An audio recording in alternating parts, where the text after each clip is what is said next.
Bismillahirrahmanirrahim. Assalamualaikum warahmatullahi taala wabarakatuh. Sahabat Nuansa TV, dimanapun Anda berada, puji syukur kita kehadrat Allah Subhanahu wa taala. Pada kesempatan kali ini kita melanjutkan sesi di mana kita harus menyelami lebih dalam lagi tentang falsafah puasa di Ramadhaniyah Nuansa TV LTNU di MWC Sokareja. Sahabat, teman-temanku yang baik hatinya, pada kesempatan ini yuk kita naik di kelas yang kedua, yaitu tentang saum khusus yang teristilahkan dalam Asrarul Saum Abu Hamid Al-Ghazali radhiyallahu ta'ala anhu. Siapa sih saum khusus? Untuk siapa sih? Saum khusus ini adalah titian yang kedua, memang yang paling realistis untuk kita bisa belajar di dalamnya. Sebab kita dari orang yang umum, dari orang yang awam, meniti kepada tingkat yang kedua atau kelas yang kedua, yaitu saum al-khusus, itu memang menjadi sebuah kewajiban kita, di mana kita tersebut diundang-undang oleh Allah Subhanahu wa taala atau dipanggil-panggil sama Allah Subhanahu wa taala, ya ayyuhalladzina amanu, wahai orang-orang yang beriman. Iman nggak cuman hanya di KTP saja, iman nggak cuman hanya di lisan saja, tetapi belajar bagaimana untuk bisa kita meniti satu kelas pada sesi Ramadan ini, yaitu kelas dari umum ke kelas yang khusus. Memang kelas yang khusus ini adalah kelas yang naik bagi mereka salihin, orang-orang yang saleh, al-muqarrabin, orang-orang yang dekat dengan Allah Subhanahu wa taala. Tentu mereka sebelum masuk pada golongan orang saleh, muqarrabin, terlandasi dengan kefahaman ilmunya mereka, falsafah tentang setiap daripada ibadah-ibadah mereka faham. Yang barang tentu kita akan bercerita bagaimana Imam Ghazali pada sesi Asrarul Saum ini menjaga 5 daripada anggota tubuh kita. Yang paling daripada inti 5 tersebut adalah, yang pertama, kita menjaga ghaddul basar wa ghadd an-nazar. Al-basar huwa an-nazar, ya. Kita menjaga mata kita, menjaga telinga kita, menjaga lisan kita, ada 3. Terus kita menjaga tangan kita, terus kita menjaga kaki kita. Bahkan secara keumuman seluruh daripada anggota tubuh kita jaga. Kita puasakan. Mata kita puasakan. Bagaimana puasanya mata? Tentu kita sangatlah dianjurkan untuk tidak melihat hal-hal mata kita, untuk kita rehatkan sejenak, untuk tidak bermaksiat, melihat hal yang memang menimbulkan syahwat, melihat hal yang memang menimbulkan syubhat pada pikiran kita, melihat hal-hal yang membuat hati kita merasa ada sesuatu di dalamnya yang masuk ke hati kita, kesedihan, keraguan-raguan, semuanya tentang mata. Sebab dari mata akan turun ke hati dan seluruh anggota badan, akan menciptakan efek-efek penglihatan tersebut. Kalau penglihatan tersebut baik, maka seluruhnya akan bisa dikontrol oleh mata dan akan baik seluruhnya. Maka penyebutan mata pada saum khusus Imam Al-Ghazali radhiyallahu ta'ala anhu itu di nomor pertamakan, sebab ini utamanya adalah mata untuk kita jaga.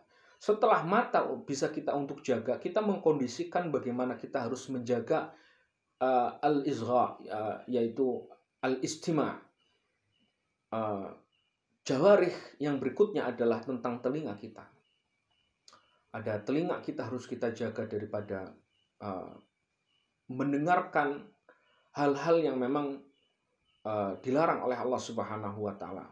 Bahkan mungkin beberapa daripada teman-teman sudah banyak memahami tentang hadis yang mengatakan bahwasanya orang yang bohong, orang yang berghibah, orang yang namimah, wa fiha al-khusumah, saling bermusuhan, tatkala mereka dibicarakan oleh lisan kita, dilihat pandang oleh lawan bicara kita, sehingga ada orang yang mendengarkan hal-hal yang tidak dianjurkan oleh Allah Subhanahu wa taala lewat namimah, lewat hasad, lewat husumah, lewat al-kadzib, perbuatan-perbuatan yang tercela tersebut, mendengarkannya saja syarikani fil itsmi, bahwasanya orang yang mendengarkan, orang yang melakukan itu sama dapat dosa dua-duanya. Maka pada telinga kita tidak boleh mendengarkan hal-hal yang memang tidak dianjurkan oleh Allah Subhanahu wa taala dan beliau baginda Nabi Muhammad SAW. Berikutnya ada lisan. Lisan kita seharusnya kita harus puasa untuk diam. Puasa untuk diam. Maka nanti akan ada rentetan daripada hikmah puasa, yaitu secara kekuatan sosial dan politik. Karena di sesi berikutnya kita akan berbicara hal tersebut. Lisan kita untuk berpuasa diam.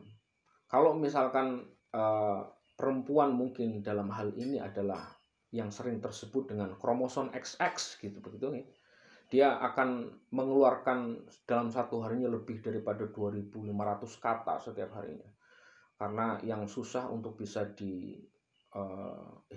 dari perempuan adalah sebuah perkataan.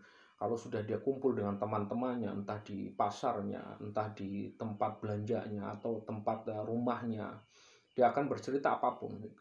Karena puasa, ayo sama-sama kita, bukan saja hanya perempuan saja, tapi kita semuanya secara umum belajar untuk berpuasa lidah kita. Lidah kita cukup berbicara dengan hal-hal yang memang bermanfaat. Kalau nggak bermanfaat atau hal tersebut bisa mencederai daripada kesucian puasa kita, ayo kita sama-sama pergi dari tempat tersebut untuk tidak mendengar, untuk tidak bicara, untuk tidak mengeluarkan statement apapun, sehingga kita selamat. Kita selamat dari hal-hal tersebut.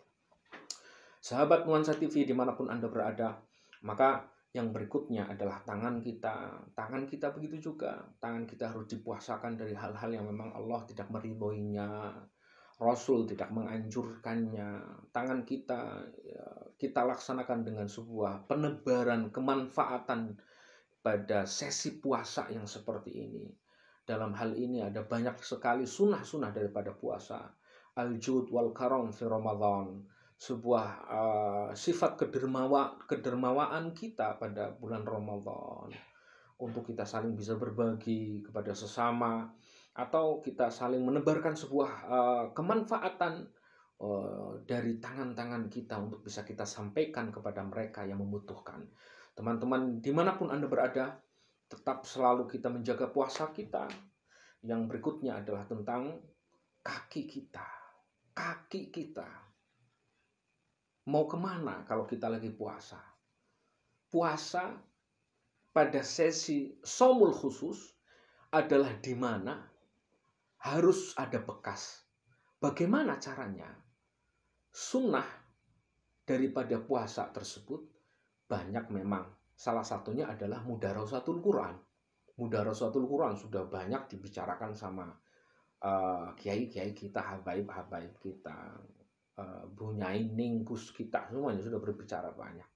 Tetapi ada satu yang diambil tips daripada Imam Al-Ghazali radhiyallahu ta'ala anhu. Kalau siang hari, kata Imam Ghazali, jangan terlalu banyak tidur.